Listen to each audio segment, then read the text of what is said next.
Hello everyone, आज हम लोग स्टार्ट करेंगे एग्जांपल नंबर एटम्स के सारे एग्जांपल्स की एनालिसिस क्लास 12 ठीक है। तो एग्जांपल नंबर 12 ये कह रहा 12.1 ये कह रहा है कि जो रदरफोर्ड न्यूक्लियर जो हम एक्सपेरिमेंट करते हैं वही हम कंपेयर करेंगे एक सन और अर्थ के साथ। तो हम जानते हैं नॉर्मली जो एटम होता है उसकी जो न्यूक्लियस होता है और जहाँ इलेक्ट्रॉन होता है, ठीक है, उसके रेडियस अबाउट 10⁻⁻15 जो इसका रेशियो होता है ना, 10⁻−10 10⁻15 ये रेशियो आता है। ठीक है, अगर आपको रेडियस ऑफ अर्थ पता है, रेडियस ऑफ अर्थ पता है और उसका रेशियो अगर 10⁻15 आ गया, 10⁻5 आ गया, तो हम कह सकते हैं कि वो हमारे इक्वल हैं।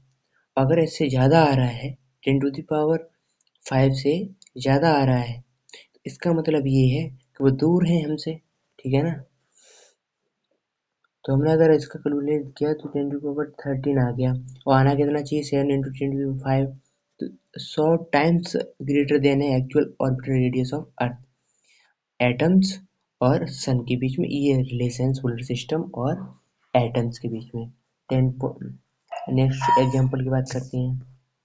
एग्जांपल नंबर 2 ये कह रहा है, उसमें जो अप्रोच डिस्टेंस होता है हमें निकालना, इसमें ये है काइनेटिक एनर्जी आपको गिवन है 7.7 मेगा इलेक्ट्रॉन वोल्ट, उसको हम जूल में कन्वर्ट करेंगे तो 1 × 10⁻12 कर देंगे जूल, तो आपका वैल्यू आ जाएगा।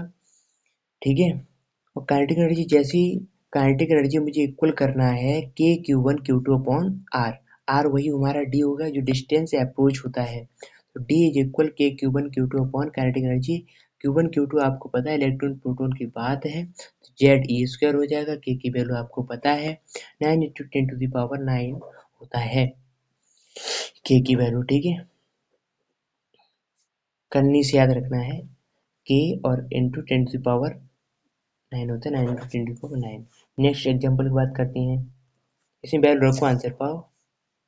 एग्जाम्पल नंबर 3 ये कह रहा है कि आपको काइनेटिक एनर्जी गिवन है 13.6 इलेक्ट्रॉन वोल्ट, ठीक है, उसको कन्वर्ट कर लेंगे हम जूल में। ठीक है, सेपरेट करना है प्रोटॉन और इलेक्ट्रॉन से, ठीक है, इतनी एनर्जी लग रही है, तो कल कंप्यूट द ऑर्बिटल रेडियस, मुझे आर बताना है, सिंपल आ जाएगा।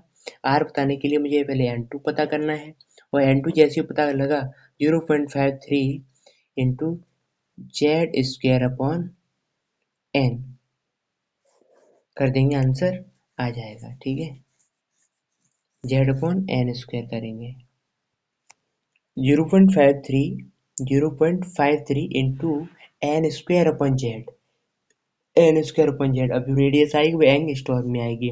वेलोसिटी का भी फॉर्मूला होता है 2.2 इंटू 10⁶ Zn मीटर पर सेकेंड।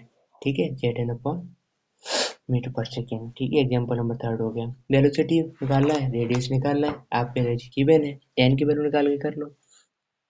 ठीक है, इसे भी क्या करना है कि according to the classical electron, ठीक है, calculate the initial frequency. Frequency को निकालने के लिए मुझे मतलब एक स्पीड ही है, फ्रीक्वेंसी क्या है, एक स्पीड है, और स्पीड क्या होता है, डिस्टेंस अपॉन टाइम। तो डिस्टेंस अपॉन टाइम, टाइम क्या होता है,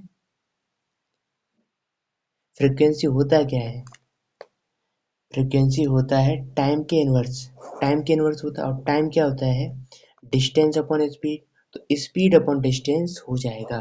तो मुझे स्पीड पता है, इतनी होती है -6 मीटर पर सेकेंड, ठीक, और +6 होगा, ठीक है, और 2πr आर की वैल्यू भी पता है नियरेस्ट के लिए 0.53 10⁻⁻, मतलब 0.53 एंगस्ट्रॉम होती है।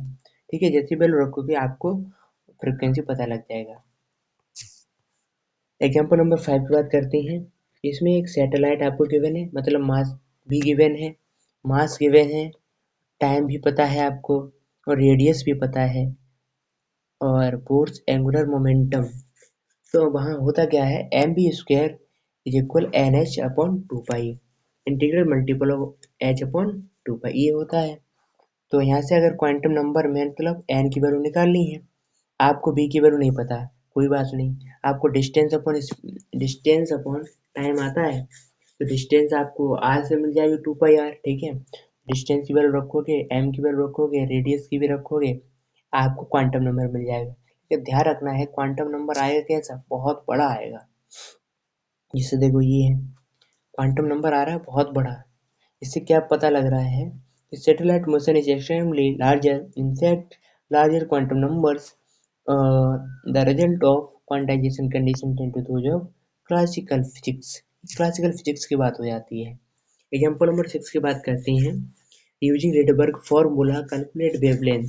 इसमें कुछ नहीं करना है, 1/λ is equal R 1/n1² minus 1/n2²। Lyman के लिए n2 मुझे पता चल गई, लेमन के लिए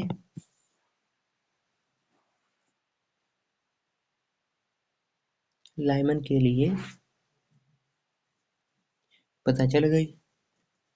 n1 क्या हो जाएगी 1, और 4 स्पेक्ट्रल लाइंस, एक जनरल फॉर्मूला बना लेंगे। और 4 स्पेक्ट्रल लाइंस की अगर बात करें तो एक एक करके रखते जा।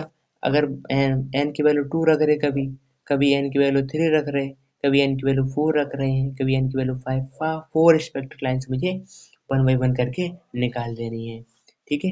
ऐसे हो जाएंगे एग्जाम्पल नंबर सारे। Thank you everyone.